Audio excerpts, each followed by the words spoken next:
So welcome to bestie farm. ನೋಡಿ ಕೈ gloves ಹಾಕೊಂಡಿದ್ದೀನಿ. ಮೇಸ್ತ್ರಿ ಕೆಲಸಕ್ಕೆ ಮಾಕ್ ಇಂಟರ್ವ್ಯೂಗೆ ಹೋಗಿದ್ದೆ, ಬಟ್ ಅಲ್ಲೂ ಬರ್ತಾ ಇದೆ ಅಂತೇಳಿ ರಿಜೆಕ್ಟ್ ಮಾಡಿಬಿಟ್ರು. ಸೊ ಹಿಂಗೆ ಫಾರ್ಮ್ ಕಡೆ ಬಂದಿದ್ದೆ, ಕೋಳಿಗೆ ಸ್ವಲ್ಪ ಮೇವಕನ ಅಂತ. ಒಂದು ಕೋಳಿಗೆ ಒಂದು ಸ್ವಲ್ಪ ನೋಡಿ ಇಲ್ಲಿದೆ ನೋಡಿ, ಕೊರ್ಕೊರ ಅಂತ ಇತ್ತು.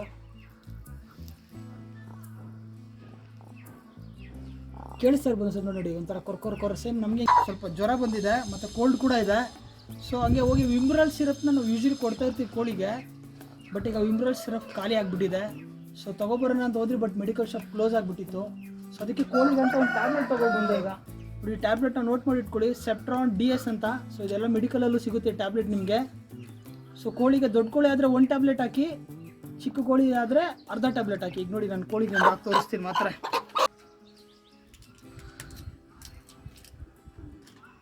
ದೊಡ್ಡ ಕೋಳಿ ಆದರೆ ಒಂದು ಫುಲ್ ಹಾಕಿ ಈ ರೀತಿ, ಚಿಕ್ಕ ಕೋಳಿ ಆದರೆ ಅರ್ಧ ಹಾಕಿದ್ರಲ್ಲ, ಅರ್ಧ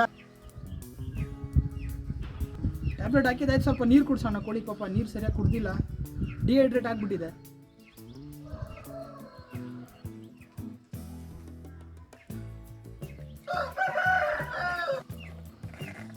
ನೋಡಿ ಗರಗರ ಅಂತ ಇದೆ ನೋಡಿ ವಾಯ್ಸ್ ನೋಡಿ ಕೋಳಿದು.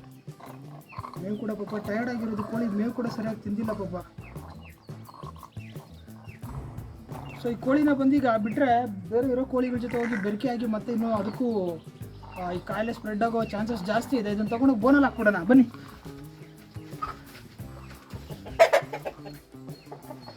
ಇಲ್ಲಿ ಬೋನಲ್ಲಿ ನೋಡಿದ್ರೆ ಆಲ್ರೆಡಿ ಯಾವುದೋ ಒಂದು ಕೋಳಿ ಮೊಟ್ಟೆ ಇಕ್ಕಿದೆ ನೋಡಿ. ಫ್ರೆಶ್ ಆಗಿ ಎಷ್ಟು ಚೆನ್ನಾಗಿದೆ ನಾಟಿ ಮೊಟ್ಟೆ ನೋಡಲಿಕ್ಕೆ. ಯಾವುದೋ ಒಂದು ಕೋಳಿ ಮೊಟ್ಟೆ ಕೂಡ ಇಟ್ಬಿಟ್ಟಿದೆ. ಎಲ್ಲ ನೋಡಿಕೊಂಡು ವಿಮ್ರಲ್ನ ಬಂದು ನೀವು ರೆಗ್ಯುಲರ್ ಕೊಡ್ತಾ ಇರಿ ಕೋಳಿಗೆ. ಕೊಡ್ತಾ ಇದ್ರೆ ಕೋಳಿಗೆ ಯಾವುದೇ ರೀತಿ ಈ ರೀತಿ ಕಾಯಿಲೆ ಬರಲ್ಲ, ಇಮ್ಯುನಿಟಿ ಎಲ್ಲ ಸ್ಟ್ರಾಂಗ್ ಆಗುತ್ತೆ. ಸೊ ಕೋಳಿಗೆ ಟ್ಯಾಬ್ಲೆಟ್ ಹಾಕಿದ್ದೀವಿ, ಇನ್ನೊಂದು 2 ದಿನದಲ್ಲಿ ಕೋಳಿ ರೆಡಿ ಆಗಿಬಿಡುತ್ತೆ, ಆ್ಯಕ್ಟಿವ್ ಆಗಿಬಿಡುತ್ತೆ. ಅಲ್ಲಿ ತನಕ ಕೋಳಿಗೆ ಸ್ವಲ್ಪ ಬೋಲ್ಗಡೆ ರೆಸ್ಟ್ಗೆ ಬಿಡೋಣ ಸ್ವಲ್ಪ. ಸೊ ಇದನ್ನು ತೊಗೊಂಡೋಗಿ ಬಟ್ಲಲ್ಲಿ ಹಾಕೋಣ. ಇನ್ನೇನ್ರಿಗೆ ಏನಾಗಿಲ್ಲ, ಡಾಕ್ಟರ್ ಬೆಸ್ಟಿ ಇಯರ್ ಮಾತ್ರ ಹಾಕಿದ್ದೀನಿ, ಇನ್ನೊಂದು 2 ದಿನದಲ್ಲಿ ರೆಡಿ ಆಗಿಬಿಡುತ್ತೆ. ಸೊ ಹುಂಜ ಕೂಡ ಫೈಟ್ ಆಡ್ಬಿಟ್ಟು ಇನ್ನೊಂದು ಹುಂಜ ಜೊತೆ ಫೈಟ್ ಆಡ್ಬಿಟ್ಟು ಹುಂಜನೂ ಸ್ವಲ್ಪ ಟಯರ್ಡ್ ಆಗಿದೆ, ಅದಕ್ಕೆ ಇದನ್ನು ಬೋನಲ್ಲಿ ಹಾಕಿರೋದು. ಮಕ್ಕ ಹತ್ರ ನೋಡಿ ರೆಡ್ ಕಾಣಿಸ್ತದೆ, ಎಲ್ಲದೆಲ್ಲ ರಕ್ತ. ಸೊ ನಿಮ್ದು ಏನಾದರೂ ಕೋಳಿಗೆ ಹುಷಾರಿಲ್ಲ ಅಂತಿದ್ರೆ, ಏನಾದರೂ ಈ ರೀತಿ ಮಲ್ಕೊಂಡಿರೋದು, ಇಲ್ಲ ತೂಗುಡಿಸ್ತಾ ಇರೋದು, ಇಲ್ಲ ಈ ರೀತಿ ಗರಗರ ಅನ್ನೋ ಥರ ಏನಾದರೂ ಇತ್ತಂದ್ರೆ ನನ್ನ ಕಾಂಟ್ಯಾಕ್ಟ್ ಮಾಡಿ. ಏನು ಟ್ಯಾಬ್ಲೆಟು ಏನು ಸಿರಪ್ ಕೊಡಬೇಕು ಅಂತ ನಾನು ನಿಮ್ಗೆ ಸಜೆಸ್ಟ್ ಮಾಡ್ತೀನಿ.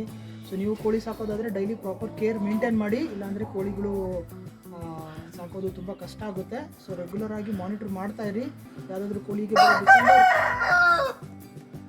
ಪಕ್ಕದಲ್ಲಿ ಹೇಳಲ್ಲ ಯಾಕೆ. ಸೊ ನಿಮಗೆ ಆದರೂ ಕೋಳಿಗಳು ಡಿಸೆಂಬರ್ ಮಂತ್ ತುಂಬ ಚಳಿ ಇರೋದ್ರಿಂದ ಅದು ಸ್ವಲ್ಪ ಬೆಚ್ಚಿನ ಜಾಗದಲ್ಲಿ ಕೋಳಿಗಳು ನೆಡಿ. ಸೊ ನೆಕ್ಸ್ಟ್ ವೀಡಿಯೋದಲ್ಲಿ ಸಿಗ್ತೀನಿ. ಫಾರ್ಮಲ್ಲಿ ಸ್ವಲ್ಪ ಕೆಲಸ ಇದೆ. ಬಾಯ್ ಫ್ರಮ್ ಬೆಸ್ಟಿ.